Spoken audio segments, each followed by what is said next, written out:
do álcool permitiu produzir menos 35 milhões de toneladas de CO2, equivalente ao plantio de 110 milhões de árvores em 20 anos.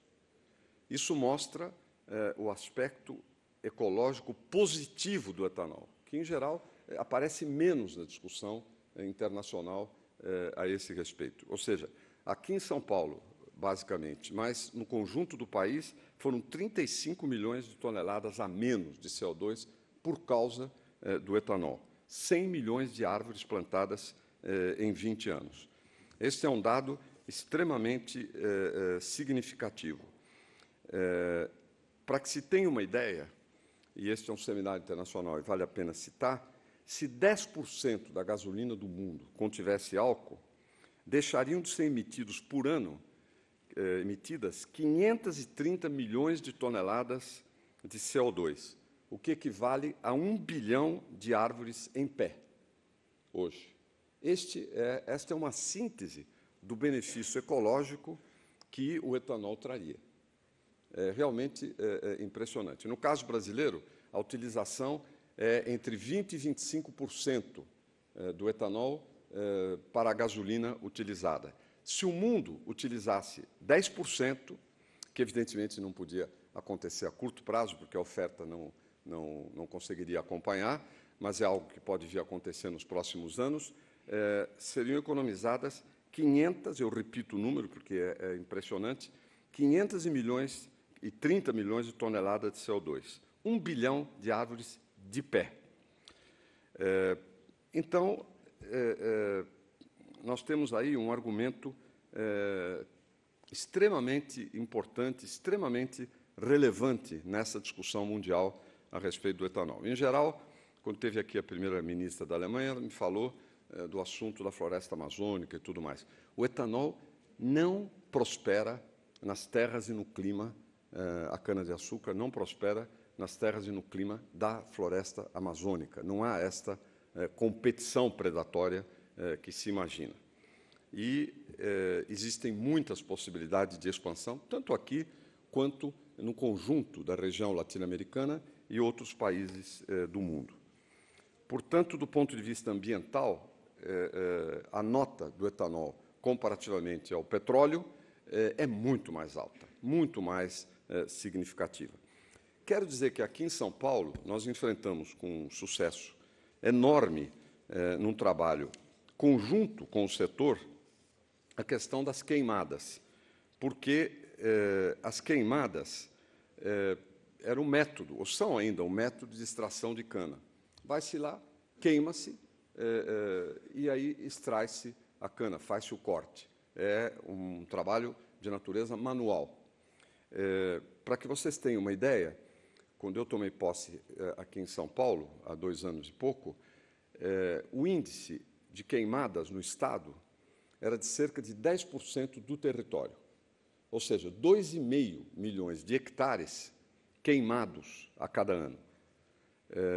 São Paulo tem, o Estado inteiro, 25 milhões de hectares, mais ou menos, de tamanho. São Paulo é uma parte muito, muito pequena do território brasileiro. Deve ter aí entre 2% a 3% do tamanho do país. Pois bem, 10% do território do Estado estava sujeito a queimadas.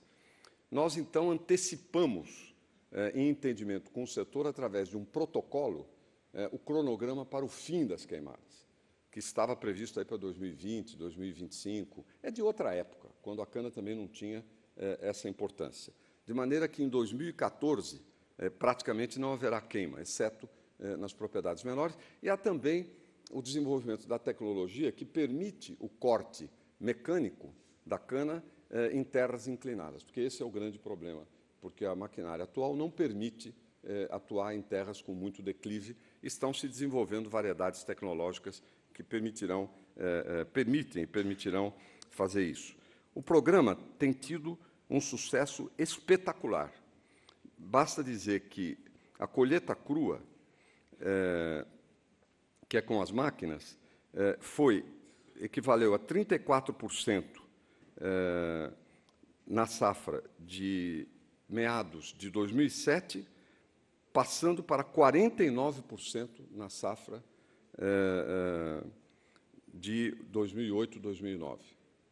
Ou seja, de 34% na safra 2006-2007 para 49% na safra de 2008-2009. Ou seja, um aumento de 810 mil hectares colhidos mecanicamente sem a utilização do fogo. Não sei se você tinha esse dado, Marcos, que é bem recente, que mostra o avanço do tratamento ambiental no trabalho da colheita da cana. Nós fizemos, isso equivale, só para que se tenha uma ideia, a 2,3 milhões de toneladas de monóxido de carbono, através das queimadas. E também deixaram de ser emitidas 200 mil toneladas de material particulado e 330 mil toneladas de hidrocarbonetos.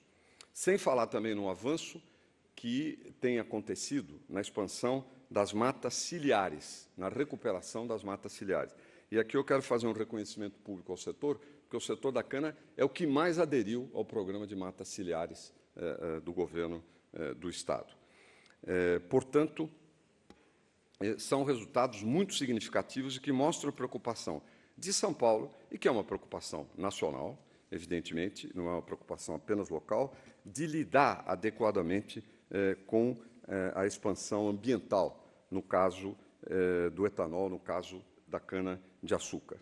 Um outro aspecto que eu queria aqui fazer referência é o aspecto da energia e outros encadeamentos no setor. Nós estamos a pleno vapor, isso no Brasil e, no caso de São Paulo, caminhando para a utilização cada vez mais dos resíduos da cana para a produção de energia. São novas áreas, né?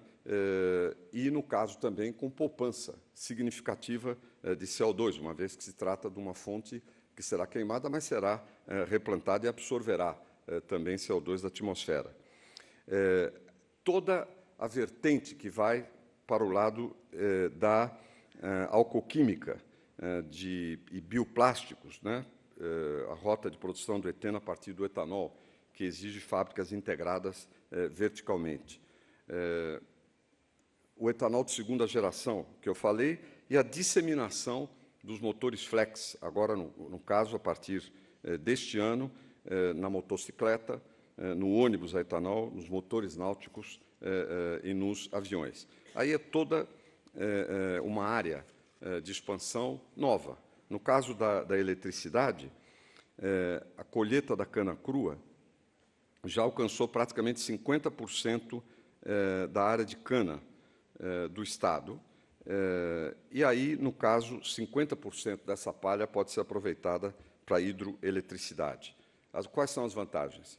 Renovável e limpa, 100% de autossuficiência energética, créditos de carbono, período de safra complementar ao hidrológico, implantação de unidade em tempo reduzida, 24, 30 meses, disponível no coração do sistema elétrico, maiores áreas de consumo, e movimenta a indústria nacional de equipamentos, evidentemente, gerando empregos e renda, o que tem uma importância muito grande.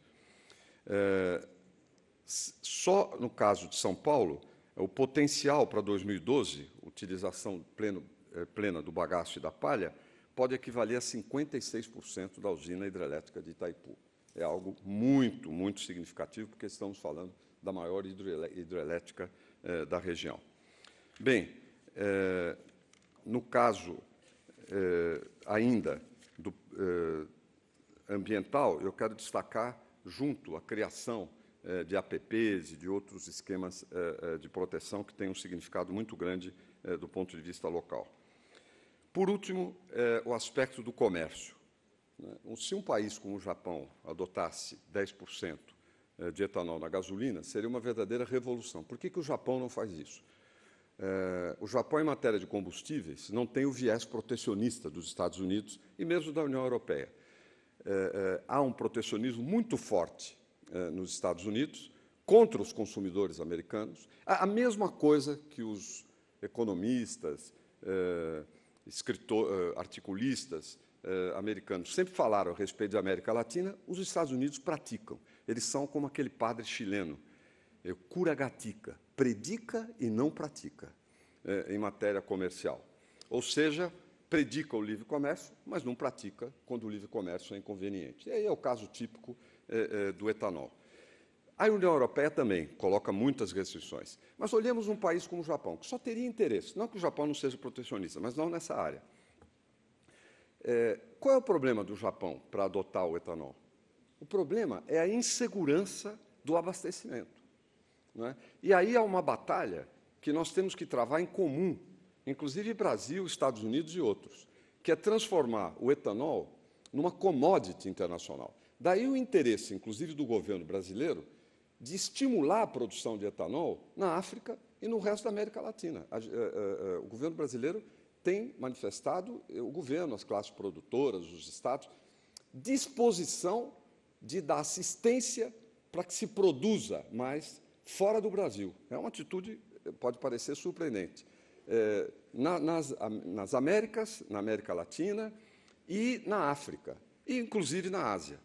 Por que isso? Bom, primeiro, devo dizer com toda franqueza, a posição de liderança do Brasil não será perdida. É impossível, não há nenhum outro país que possa se aproximar, exceto os Estados Unidos, evidentemente, mas o consumo deles também é muito elevado e eles não vão ser players no comércio internacional de etanol. Isso é quase impossível.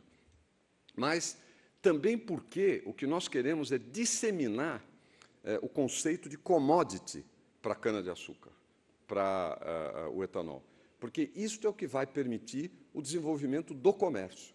Essa é a questão-chave. Temos todo o interesse que o etanol vire uma commodity, né? Isto vai permitir, vai facilitar muito o comércio e nós temos que desenvolver esquemas de oferta garantida, né? Porque o etanol compete com a cana-de-açúcar. De repente, o preço do açúcar sobe e o pessoal migra. É um problema de racionalidade econômica, não é perversão psicológica.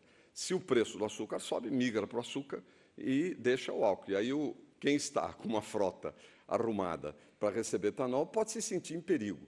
Então, nós temos que desenvolver esquemas desta natureza, de oferta garantida, que é muito importante, não apenas para São Paulo, que é o principal estado exportador, não apenas para o Brasil, que é o país de grande expansão. Nós, inclusive em São Paulo, pelo zoneamento feito, que nós fizemos, um zoneamento agrícola, não é do nosso interesse expandir a área plantada de cana, é do nosso interesse expandir a produção mediante o avanço tecnológico. E a produção vai entrando necessariamente nos estados vizinhos, Minas Gerais, Goiás, e no estado de Mato Grosso e Mato Grosso do Sul, que são os estados onde agora a produção está avançando mais. Essa é uma coisa muito boa do ponto de vista de utilização do solo. Agora, mas a questão crucial realmente é de nós podermos ter também uma opção ao petróleo, primeiro, do ponto de vista ambiental, e segundo, do ponto de vista político-econômico, porque eu não tenho, pessoalmente, nenhuma ilusão. Essa contração do comércio internacional de petróleo, queda de preços, etc., é passageira.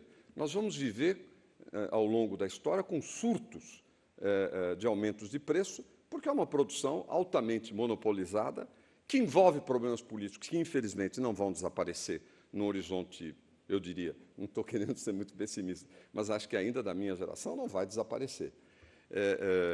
Portanto, o desenvolvimento do etanol representa também a possibilidade de um alívio na pressão que o monopólio existente, de fato, a concentração da produção e os problemas políticos que o petróleo oferece sejam atenuados, além, evidentemente, da questão ambiental a que eu fiz